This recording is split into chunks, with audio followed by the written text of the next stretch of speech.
शहीदन जो अरमान वॾो आहे करबल जे शहीदन जो अरमान वॾो आहे करबल जे शहीदन जो अरमान वॾो आहे इस्लाम मथां तन जो इस्लाम मथां तन जो करबल जे शहीदन जो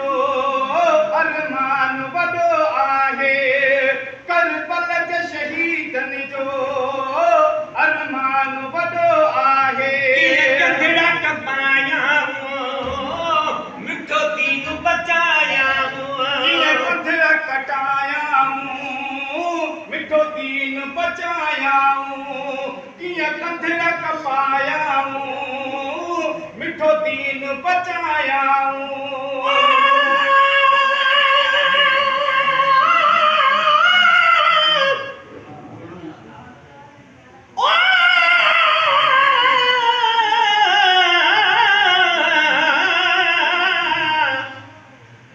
शान इमाम हुसैन जो हिकु जाम नबी जाने हिक सौ सिक प्यार जो तो पेश कया हाणे मुरसल नबवी मस्जिद में गड विहार से आणे पहली रकात नमाज जो जड सजदो क्यों राणे ही पुठी मुबारक ते चढ़ी मेराज पयो माने ही उनानो आही नमाज़वा का सोच न कई सियाणे साईं के सजदो डिघो कयो भल मौज बचो माने गुलाम नबी दिलदार ले थी मुझी दिल ताने मां नौकर रिया नाने आया हुसैन जे हुबदार जो कंधड़ कपायां मिठो दीन बचायां कीअं कंधड़ कपायां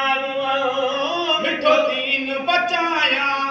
मोहब्बत संभलायो जन मोहब्बत संभलायो जन अरमान वॾो आहे करबल जे शहीदन जो अरमान वॾो आहे करबल जे शहीदन जो अरमान वॾो आहे करबल खां शाम ताईं ॾुखियो सफ़र कए दुख क्यों करबल खां शाम ताईं ॾुखियो सफ़र कए दुख क्यों करबल खां शाम ताईं ॾुखियो सफ़र कए दुख क्यों खयो सूरन जो सैयद भयो सूरन जो सैयद वॾो आहे करबल जे शहीदन जो अरमान वॾो आहे करबल जे शहीदन जो अरमान वॾो आहे हिन वाक़े जे गम जो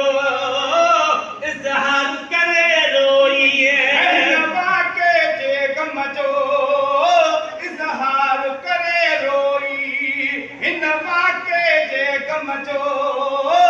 इज़हार करे रोई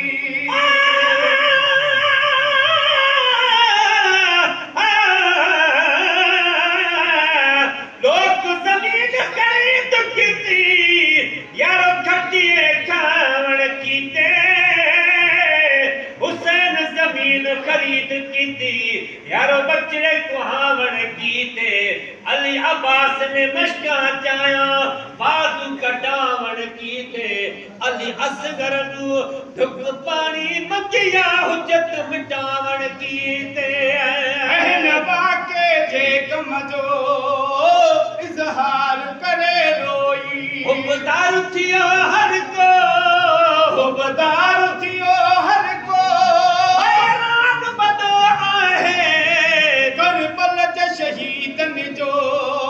अरमान वॾो आहे करबल जे शहीदन जो अरमान वॾो आहे मोमिन जे दिल में हूंदो अरमान मरण ताईं मोमिन जी दिल में हूंदो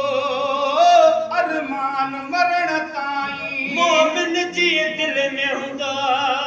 अरमान मरण ताईं सूरन सां भरियल सारो सां भरियल सारो दास्तान वॾो आहे करबल जे शहीदनि जो अरमान वॾो आहे करबल जे शहीदनि जो अरमान वॾो आहे लिखो अब्दुल कादिर पियो कसीदा तन जे ग़म में लिखो अब्दुल कादिर पियो कसीदा तन जे ग़म में लिखो अब्दुल कादिर पियो कसीदा तन जे ग़म में मौला त इमामनि जो मौला त इमामनि जो क़यामत वॾो आहे करबल जे शहीदनि जो अरमान वॾो आहे इस्लाम मदातन जो एहसान वॾो आहे करबल जे शहीदनि जो अरमान वॾो आहे करबल जे शहीदनि जो